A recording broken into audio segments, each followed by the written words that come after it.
In this example, we are looking to take the derivative of this equation with respect to x. So this y prime, we're basically looking to find dy dx. So we're going to need to do the derivative, and then we're going to have to solve for dy dx, right? And so we just did an implicit differentiation with a circle, and we got an equation. So we're going to be doing the same thing. It's a little bit more complicated because we had a trig mulp thrown into this, and we actually have a product rule mixed in here as well. So here's our first step. We are looking to do the derivative with respect to x of this function. And then, all right, so as we go through each piece, we're going to be doing the derivative of sine.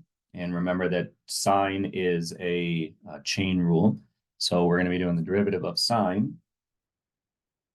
which is cosine xy.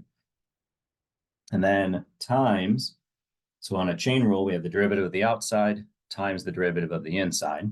So here's our derivative of the outside times the derivative of the inside, which is going to be a product rule. So the derivative of x is 1 times the second plus the first times derivative of y. So the derivative of y is 1, but then we have to add a dy dx to it, because we're taking the derivative of y, but with respect to x. So I'll have to clean that up here a little bit. So there's that left side, and then we're doing the derivative of x squared, which is 2x, plus derivative of y is 1 dy dx. All right, so that's the calc part. The rest is going to be the algebra part, which is actually probably more challenging than the calc part, because we have to try and solve. We're going to solve for dy dx. dy over dx. And we have two of them. We need to get them together, and we need to pull them all. We need to pull everything else away from it. So first thing is, let me get rid of all of our parentheses. All right, I will distribute this cosine to these two pieces and clean it up a little bit. So I'm going to have a y cosine xy plus an x cosine xy times dy dx. I always like to put the dy dx at the end typically. And then that equals this. So problem is, I need to put the dy dx's on the same side. But if I do that, I mean, I'm going to have to do that no matter what. So let's say I move this piece over. They're not like terms. I can't just add or subtract them.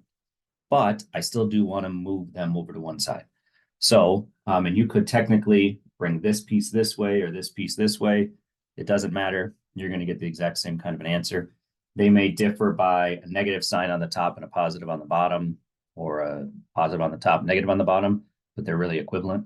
So I'm going to take this one and move it this way, which means I'm going to take anything without the dy dx and I'm going to move it the other side. Okay, so if I take this dy dx, I'm going to be subtracting it over. So then that would have an x cosine yx minus dy dx. So there's the left side, me bringing it over, and then I'm going to take this 2x minus this piece of y cosine xy. All right, so there's first part. This piece. Sorry, let me sneak that back in. I missed my dy dx, kind of a big thing. So cosine xy dy dx. All right, so these can't combine.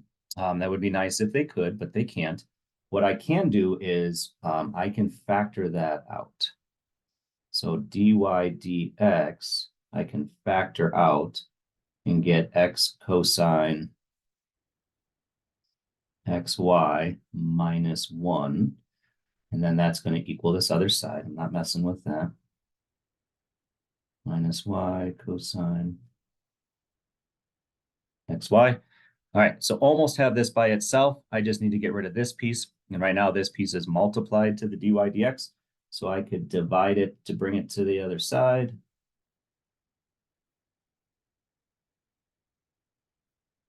So x cosine xy minus 1. So my final dy dx equals this top 2x minus y cosine xy divided by x cosine xy minus 1. And that is our slope equation. So whatever this graph looks like, I could find the slope at any particular point by plugging it into this equation. And that's what it was asking me to do.